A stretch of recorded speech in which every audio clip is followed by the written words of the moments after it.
Hi, how's everybody doing? It's Paul from Magpie 24/7 back again with a quick view from the van after yesterday's, or actually this morning's 1-1 draw. About 4 o'clock this morning, getting up for 7. Jesus wept. But yeah, the thing is, Newcastle United won, Chelsea won over in Atlanta, over in the States. Another draw for Newcastle. It was what we're famous for last season, but result doesn't really matter, does it? It's all about minutes in the legs. It's all about preparation and getting us ready for the challenges and the opportunities that this season will no doubt present us with. It starts also shortly. But yeah, last night's game, 1 apiece. I thought we were very good value, at least for the draw. We could have won on another day. We had some great opportunities and some great performances from players.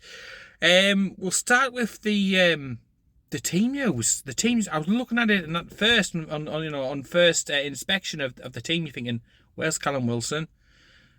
Where's Bruno at? Where's Lascelles at?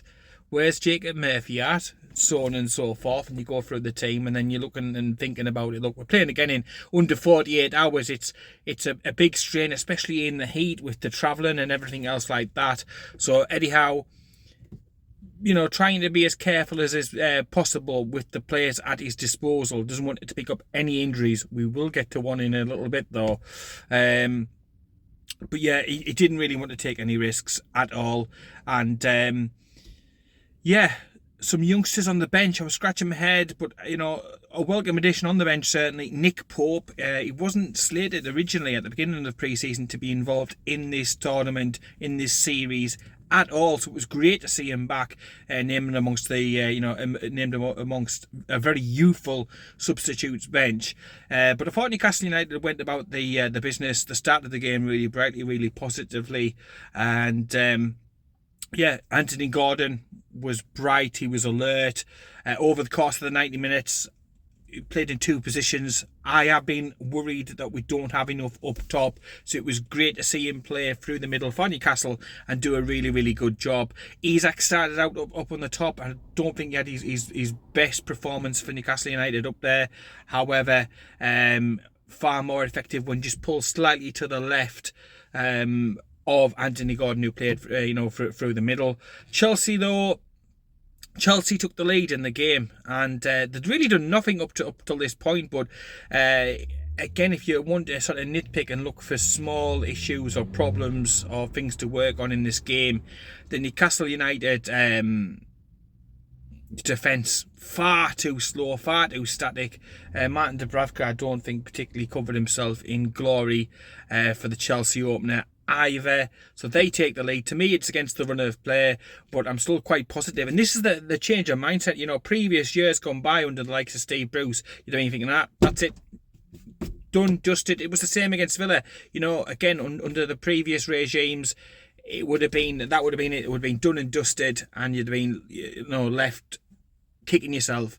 But this Newcastle United, they do never ever give up. If it's going well for them and then they concede a goal, or if it's not going well, that there's every opportunity for us to come back into the game. And I was confident. I thought we would score during the course of the 90 minutes, no doubt about it. We were creating chances, we were being positive.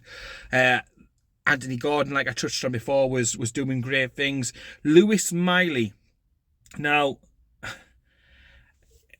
if you're good enough, don't matter about your age, and I think he's one of these players. I really, really do. Great to hear that Eddie Howe is saying, look, he'll not be going out on loan this season. He's going to get plenty of minutes on Tyneside. He's going to stay at home with his family, stay grounded, and continue to work on Tyneside, to integrating him, to working on his game and making him even better. So absolutely fantastic. But I just thought he was all over the shop. One of the best players on the park. He's up against the world's most expensive midfielder. And if you'd have literally asked somebody who didn't know anything about football, who was the world record midfielder on show here, then seriously, there'd been a major shout for Lewis Miley. He looks so composed, he's calm, he gets stuck in. Physically, for a 17-year-old, the way that he's built, so tall, he gets about it. He's not scared to take on. Difficult balls. If something doesn't come off, then he'll still continue to keep trying the difficult one. He doesn't play the percentages. He doesn't try to sort of get lost in amongst the shuffle, or, you know, let other players sort of take it, if you know what I mean. Absolutely fantastic. I was running out of superlatives when I was watching the game last night to describe his, his performance, but I just thought, different gravy, absolutely different gravy. And for me, I know Miggy Almiron got the man of the match. I understand why he scored the goal, you know, the Atlanta connections and stuff like that. But for me, Lewis Miley easily could have been man of the match for this game. We did have the injury. Fabian Schär came off with a strain, nothing more than a strain. You know, again, workload, flights, travelling, all that sort of thing. I'm not surprised. But again, it was a precautionary move to be able to take him off. Another Murphy came on. You can't have enough Murphys. And it was great to see, that lad come on. We signed him from Galway, didn't we? And he predominantly plays as a left centre-back, but can play at left-back. And I thought, again, smashing. Another great youngster coming through the ranks at Newcastle United. I thought he was strong. He did everything that was needed of him. He wasn't panicked. And he didn't look out of place. I think that's the greatest compliment that you can pay. He did not look out of place at all. And he certainly has to be given Eddie Howe food for thought with regards to that left back slot. We haven't signed a replacement left back yet, and I'm not saying that he would be the answer, but certainly I think he'll be continuing with the training with the first team, and he will be pushing all of the way to get minutes this season if he can continue on like that. And it's the same with Lewis Miley. If these continue on the same path and the same, trajectory and everything else like that, they will be future first team Newcastle United players. You've got little to no doubt about it. Absolutely fantastic, and it's great to see youth being given a chance in this tournament for Newcastle United, and it's great to know that there is a pool of talented players pushing their way up into that first team squad. It's absolutely fantastic, and again, one of the highlights for me for yesterday. The equaliser off Miggy Almiron was a typical Miggy goal where he cuts in, and it was what the crowd, a huge crowd, a sellout crowd, demanded. And even the Chelsea supporters were applauding him, and there was a large contingent of obviously Atlanta fans in there who were serenading him and worshipping him. And it goes to show everywhere that Miggy goes, his positive mantra, his positive ethos, the way that he connects with the clubs, it pays dividends, because I still think the world of him there. There's a lot of love for him at Newcastle United as well. And it was the right goal scorer last night. A well taken Newcastle United goal. He does the celebration and stuff as well. And happy days. We go in at the half time 1-1. The game goes through in the second half. Eddie Howe changes a few things tactically during that game. Tonali was moved, and again I thought he had a better second half. He grew into the game, Tonali, and again with regards to integrating him, with regards to getting used to his teammates, I thought it was another valuable exercise for Sandro Tonali. And the changes in the second half, moving Gordon centrally, moving Isak slightly out to the left, and a few other tactical things that Eddie Howe did really, really worked. I think we looked better when Byrne was moved over and stuff as well. And to me, the only slight negative, apart from the strain obviously to Fabian Schär, the only slight negative, well, to be honest, that was pretty much it. A slight issue, obviously we couldn't push on. We didn't have the subs to be able to really sort of affected. I thought that we looked a little bit leggy. Again, the conditions, the temperature and stuff like that, the humidity, the high workload, I think it showed after a little while. But I thought easily Newcastle United could have won it, and it gave me a lot of reason to be optimistic about the new season, and a lot of reason to be optimistic about the young players coming through, because that is again something we haven't had over previous seasons at Newcastle United, having that confidence, having that conveyor belt of talent. But it was something that Dan Ashworth did a lot of previously. when he was down at Brighton, and it's something that he is instituting and putting into place at Newcastle United. It's great to be able to see. Talking about greats, I will touch upon the stadium. Look, I love St James's Park. I want us to stay there. It's our spiritual home. It's the cathedral on the hill and all that.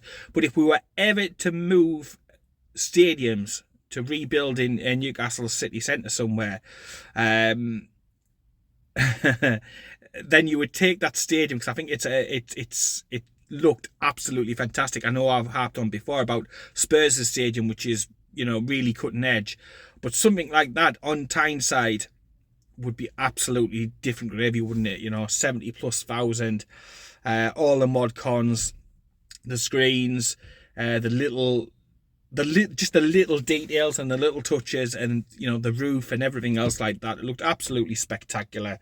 It really did on the TV. Would have loved to have been there to have sampled that. But if we were to move to St James's Park, something like that, it would be absolutely great. Of course, Darren Eales, he was the mastermind behind it all, and he is on the payroll, so you never ever know. But obviously for me, St James's Park, it's the cathedral on the hill. I would never ever want to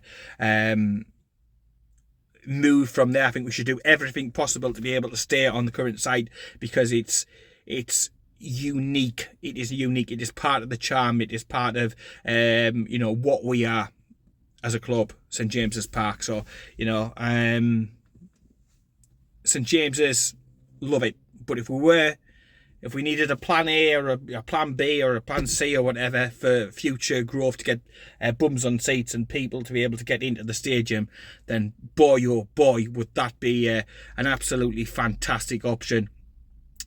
Just like I say, absolutely stunning stadium, a good workout. After the game, Eddie Howe spoke about transfers. We are close to a few players leaving out. Carl Darlow is on his way back as I speak now. We record this now, back to Leeds to complete his medical. That's going to be a done deal at just 400,000, which seems like a steal, but it gets his wages off the books, and it rewards a player who's been a very loyal servant. 9 plus years he's been a Newcastle United player, a valuable servant to the club. It takes his wages off, and it gives Leeds an absolutely fantastic, talented first choice keeper to be able to go into there, who can make the step up to the Premier League should they be successful next season. And we would wish Carl Darlow clearly the absolute best. There's been a lot of interest in him, so yeah, it just has to happen. Eddie Howe spoke about the fact, look, we can't carry 5 goalkeepers. Will any more goalkeepers go? I think possibly there could be. I can't see Dubravka spending another season just in and amongst the substitute bench, or potentially even worse, because Carriers, I think, has done really, really well. Dubravka hasn't done a great deal wrong this pre-season, but there's 1 or 2 occasions when we have conceded goals and you're like, oh my word, surely you should do better. Maybe that was a slight head scratch in moment. I know the defence was caught really, really slow last night for Chelsea's goal. But Dubravka, again, could he do better? Could he do more? Perhaps he could. Perhaps he needs to go somewhere. Perhaps he needs a new challenge. He needs to be number 1. I don't know. Let me know what you think down below about the situation regarding Martin Dubravka. It was great to see Nick Pope come on in the second half, and he proves yet again why he is our number 1. And look, for a large part of last season, he was a goalkeeper with 1 hand, and he still played really, really great.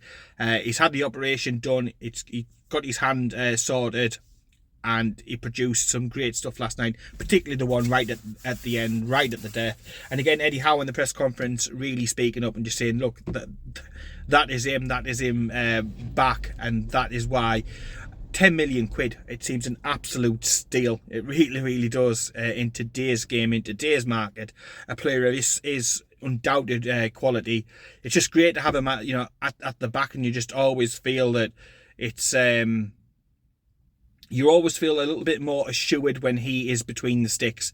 There's always, I think, a greater chance of keeping a clean sheet, because we've got a good defence, there's no doubt about it, but you've then got a player like Pope, who, if they can get through, if the opposition can get through the defence, again, it's another big ask to get past Nick Pope, you know what I mean? So absolutely fantastic. Great to see Nick Pope back, and ahead of schedule, much ahead of schedule. He wasn't supposed to take part in this tournament, but the recovery has gone well. It's gone better than expected, and he has, so that's great to be able to see. He'll probably be involved, you would think, again maybe on Friday in the last game of this summer series, and then involved in the Cellar Cup as well at St James's Park before the season opener. It gets ever so closer. And hopefully we'll have a few more players through the door then. But obviously Eddie Howe isn't going to let the cat out of the bag about that one after the game last night. So yeah, we roll on now. The last game against Brighton has been a tough run of fixtures. We have had some corkers. It would have been, I think, better to maybe have, I don't know, a Brentford or a Fulham or just somebody else, but the intensity or the level isn't quite as high. Again, the greatest of respect, but we've had a difficult run with teams who will be there or there around us when it comes to the reckoning at the end of this upcoming season. You know, Aston Villa, good team. Chelsea, good team. And Brighton, definitely a good team. So, yeah, fingers crossed we hear a little bit more maybe about some transfers coming in. The Livramento offer is supposedly now being left on the table. Newcastle United are working on other things. The transfer wheels are returning, so fingers crossed we can get some more players through the door. One or two heading out, and that's going to be led by Carl Darlow. So yeah, it needs to happen, doesn't it? It really needs to happen so that we can trim the squad down and trim the wage bill down. So fingers crossed about some news about that. And St Maximin, the deal should go through. We're led to believe in the next 24 to 48 hours, something like that. That deal should be done and dusted. Clearly, it's getting a little bit more under the microscope than what your normal deal does, because let's face it, Liverpool and Spurs have got the tit on. So they've got to have a little bit of a few extra checks and stuff like that just so they feel a little bit better. So yeah, let me know down below what you think about the game last night, the result. Does it really matter? Lewis Miley, what you thought of him. Murphy as well, not Jacob, Alex. Let me know down below in the comments what you thought of the younger lads. Have they impressed you? Who else did well? Gordon, I touched upon, did great. I thought Tonali improved as the game went on, and obviously Miggy as well. Just literally it's like a Hollywood fucking script, isn't it? Him returning back to Atlanta, returning back to the Mercedes-Benz Stadium and sticking it in the back of the net. Newcastle United, another draw, and we roll on in the summer series. So yeah, take care. I'll be back later on in the week with another video. Hit the subscribe button as well. We are trying to get over the 2,000 subscriber mark on the YouTube side of it. 125,000 now following Magpie 24/7. We are desperate just to get the YouTube up to sort of 2,000 before the season starts. So I appreciate your continued support. So if you haven't, click the subscribe, click the bell icon, do all that good stuff, and hit the thumbs up. It helps with the algorithm. And in the meantime, take care, keep it tuned, and I'll speak to you later.